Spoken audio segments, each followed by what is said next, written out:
Java APIs. Java comes with a number of different application program interfaces to allow you to do useful things in the programming language without having to write the code yourself. First up, we see here an array. An array is a simple group of elements that are indexed and is one of the easiest data structures to work with. Each element in the array has a different index of 0, 1, 2, 3, and we can easily access and manipulate the array. But for more complex, flexible capabilities, there is a collection API that is provided that allows us to work with different types of collections. Array lists, linked lists, sets, stacks, queues.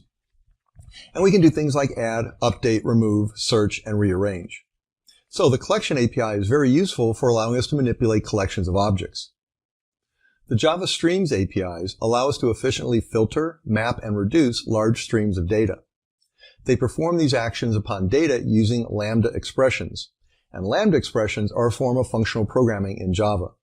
Here we see, for example, that we create a new array list of employees, and we're not showing all the code, but there would be code here that would actually populate the list. So we have a list of employees, and then we can say to that list, return a stream of objects, and do this in parallel, multi-threaded, automatically, filtering the list. So for each employee whose salary is greater than 1,000, and allow that employee to be calculated. If you have an employee whose salary is not greater than 1,000, then that employee would be filtered out.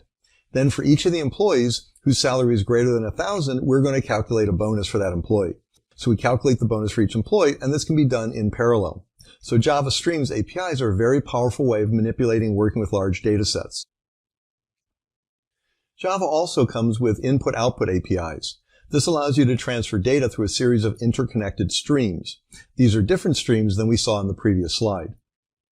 We can read information from various sources, typically a flat file, but doesn't have to be, and that would be the input direction. And we can write information to various destinations, that's the output direction. Here we see an example where we have path information for a file in the file system, and we can retrieve that information and manipulate it as an object. So if we want to work with that file, copy it, delete it, do other things, open it, things like that, we can do so. In the second line of code, we see a file here called README, which is being read using UTF-8 character set. And for each line of the file that's being read, they're just simply printing out the line. So they're reading the line from the file and printing it out to standard I/O. But with this, you can see that their capabilities exist in Java to work with file systems and work with files and other data sources.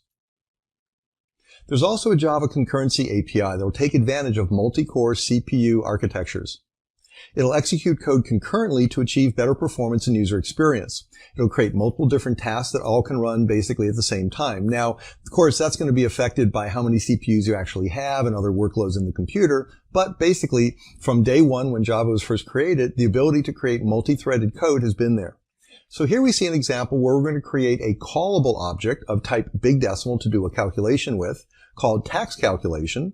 And we have some code in there that we do some tax calculations. And then to use this, we would go to our executor service, which will execute the actual threads. It'll create a new cached thread pool with all the different threads. It'll then go ahead when we submit the tax calculation, it'll actually cause the thread pool to be executed, and each of the different results are being executed and then returned at the end. Our last API that we're going to look at here is the Java Database Connectivity Protocol, JDBC, that allows us to connect to vendor databases and execute SQL statements.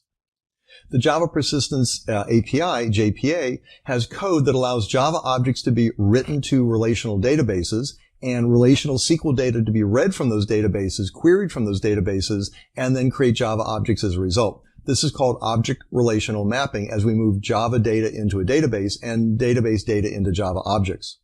So this all starts with the application logic, which would make a call to or invoke the Java Persistence API. For example, we need to read information about a dog, let's say. So we would have a dog object here, and the dog object would know how to read and write itself to the database. The application logic would go to JPA and say, hey, we need to connect to the database and we need to read and write information about a dog. So JPA would do this by using a provider-neutral API. So regardless of what type of database we're working with, Oracle, DB2, SQL Server, all of them work the same way from the Java perspective. The provider-neutral API allows us to connect to the database, create a statement object to execute SQL statements, execute the SQL statement, and get back the returned result set of all the rows that come back when a query is done. Now, in order to make this work, There's also a provider-specific driver that is used. So the provider-neutral API is used by Java persistence architecture, and then the provider JDBC driver is used at runtime to actually connect to the database. So, for example, Oracle creates a JDBC driver, as does IBM for DB2, as does Microsoft for SQL Server. And most relational databases, if not all relational databases out there, have drivers for JDBC and Java.